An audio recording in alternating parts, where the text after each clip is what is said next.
Olá, tudo bem com vocês? Meu nome é Camila, sou fonoaudióloga educacional da Biboquê Gutierrez, juntamente com a Ludmila, que faz parte da nossa equipe do Biboquê Buritis, e hoje eu vim falar para vocês sobre sucção digital, que é o hábito de sugar o dedo. Como a gente já falou em vídeos anteriores, isso é um hábito natural, que a gente pode ver às vezes até no ultrassom, a partir da 15ª semana de gestação, e ele permanece depois do nascimento. O hábito de sucção, ele acontece de duas maneiras. A gente tem a sucção nutritiva e a sucção não nutritiva. A sucção nutritiva é o ato de alimentar da criança e a não nutritiva, ela acontece por uma questão de autorregulação da criança, uma necessidade mesmo fisiológica. Hoje a gente vai falar um pouquinho dessa sucção não nutritiva que acontece, no berçário a gente vê, isso pode permanecer até próximo ali dos 2, 3 anos de idade. Quando a criança ela faz a sucção não nutritiva, ela ocorre por vários motivos. Ela ocorre porque a criança ela tem essa necessidade fisiológica de autoexplorar. Ela explora, nos primeiros anos, o mundo com a boca. Então, é comum também que ela explore o seu próprio corpo. Então, ela tem essa necessidade. O que a gente tem que ficar de olho é quando a frequência, duração e intensidade desse hábito, eles estão de uma forma elevada. Desde o berçário, a gente consegue perceber se isso é um processo de frequência, duração e intensidade elevada. E como que a gente sabe se a nossa criança ela tem uma propensão a desenvolver o hábito de sugar o dedo de uma forma constante, como algumas crianças fazem com o bico, ou se é um hábito natural? O professor é um grande aliado nisso, já que ele tem uma base muito grande ali, de comparação para saber se está dentro do que os bebês deles já fazem ou não. E aí, a gente tem também um outro tipo de observação. Por exemplo, o que pode ajudar a gente a entender esse hábito do bebê? Se essa criança, mesmo na hora de alimentação, ela fica com o dedinho na boca, na hora que ela quer verbalizar, vocalizar alguma coisa, ela também está com o dedinho na boca. Se a gente não consegue determinar, por exemplo, ela coloca mais o dedinho na boca quando ela está um pouco mais sonolenta ou quando ela ficou um pouco mais irritada. Ou não, quando ela está feliz, quando ela está irritada, quando ela está sonolenta, ela sempre está com o dedinho na boca. E isso pode indicar uma criança que tem uma probabilidade maior de desenvolver o hábito oral deletério, que a gente chama, quando esse hábito ele passa do convencional e passa a sugar muito esse dedinho. Dentro da sucção digital, que é importante a gente lembrar, que ela não acontece somente com o polegar, ela pode acontecer com o indicador e com o dedo médio, com o indicador e com o mindinho. E essa sucção, quando ela tem essa frequência aumentada, ela tem alguns prejuízos, por isso que é importante a gente observar. Quais que são esses prejuízos que a sucção digital pode ocasionar para a criança? Ela pode ter uma alteração na arcada dentária, porque a língua fica no assoalho da boca. E esses dedos, empurram a maxila aqui de uma forma com que causa uma alteração, não só da parte dentária, mas também da parte óssea.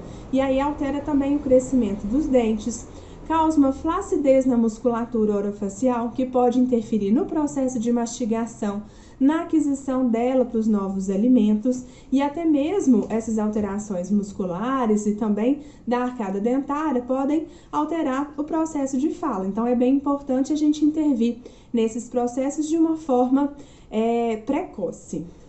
Então, quando a gente percebe que esse hábito pode se tornar um hábito nocivo para a criança, é bom que a gente intervenha de forma precoce.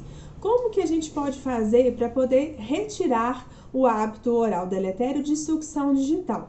Quando a criança é um pouquinho mais velha, ou seja, ela se encontra lá no maternal 2, no maternal 3 e ela ainda permanece com esse hábito de sucção digital, ela já tem consciência e a gente pode envolver a criança nesse processo, falando para ela que é uma criança que ela já cresceu, valorizar esse crescimento, todas as conquistas, ou seja, é uma criança que anda sozinha, que come sozinha, que já fala tudo e que ela não precisa desse hábito, que ela já consegue falar sobre os sentimentos dela, expor de uma outra forma. Se ela estiver cansada, se ela se estiver sentindo medo, ela verbalizar, a gente vai conseguir compreender melhor e também expor para ela de uma forma mais pedagógica, quais são esses impactos dela ficar com o dedinho na boca. E a gente conversando, envolvendo essa criança no processo, quando ela é um pouco maior, é a melhor opção. E aí a criança vai se conscientizando e reduzindo esse hábito.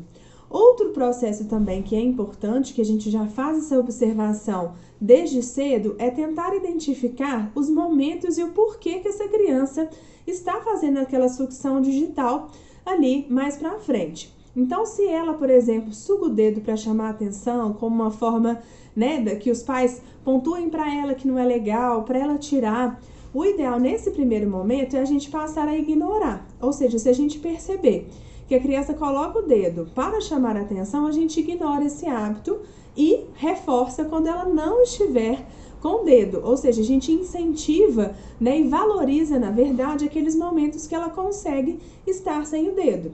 Outro ponto que é importante é a gente começar a reduzir a frequência desse hábito. Não aceitar que a criança fale com o dedo na boca, não aceitar que ela coma com o dedinho na boca. Nos momentos onde que ela tiver também, que é uma outra dica muito importante, geralmente as crianças elas vão levar o dedo à boca naqueles momentos que elas estão com mais ociosidade, ou seja, elas estão na frente da TV ou sozinha. Então, quando ela está um pouco mais sonolenta, quando ela estiver na frente da TV, por exemplo, o ideal é que a gente dê um objeto, uma massinha, um outro brinquedo, para que ela possa manipular, e isso tira o foco dela ficar com o dedo na boca. Então, a gente consegue reduzir a frequência dessa maneira. Então, a gente vai ocupar as mãos da criança aí sempre que a gente souber que é um potencial momento onde que ela vai sugar o dedo. Outra coisa também que é importante, porque está muito relacionado com essa questão de construção da identidade emocional da criança. Às vezes ela liga esse fato da sucção nos momentos onde que ela quer acalento, nos momentos que ela está um pouco mais cansada, mais tristezinha. E aí, se a gente consegue, nesses momentos, estar mais próximo da criança, né? Ou falar assim, filha, mamãe vai estar aqui, papai vai estar aqui, segurando sua mãozinha, a gente vai ver isso junto. E aí a gente tira esse foco e essa criança, ela sente esse aconchego, esse acalanto, né? Que né, como a gente falou antes, é uma forma de regulação da criança, onde que ela vai criando esse processo. E a gente complementa isso, né, de uma forma externa, com carinho e cuidado dos pais. Isso também favorece para a redução desse hábito, tá? Sempre demonstrar, né, e valorizar esse crescimento da criança, e isso vai gerando confiança. Então, isso ajuda no processo da retirada, né, da chupeta, e fazendo com que esse hábito ele vá reduzindo e a criança entenda que ele não precisa, né, que ela não precise mais desse hábito. Ou seja, é uma criança que mais pra frente ela vai falar, vai estar autônoma para se alimentar. Então, ela vai ganhando outras habilidades que fazem com que ela não tenha mais a necessidade de sugar o hábito. E uma última dica que a gente dá é a dica de, às vezes, a gente tentar trocar o hábito da sucção digital pela chupeta. Nesse momento, a chupeta se torna uma aliada, porque é mais fácil a gente barganhar, a gente trocar, substituir esse hábito da chupeta, né, ou mesmo eliminar com o hábito da chupeta, do que com a sucção digital, que realmente faz parte do corpinho da criança. A gente tem que trabalhar muita conscientização quando a gente está fazendo esse processo de retirada. Espero que vocês tenham gostado, e se caso vocês tiverem alguma dúvida sobre o processo de sucção digital, se é um hábito que ainda está dentro do esperado, dentro do adequado, dentro do que é comum no desenvolvimento, ou se vocês quiserem tirar alguma dúvida sobre esse processo, nós estamos à disposição. Tchau!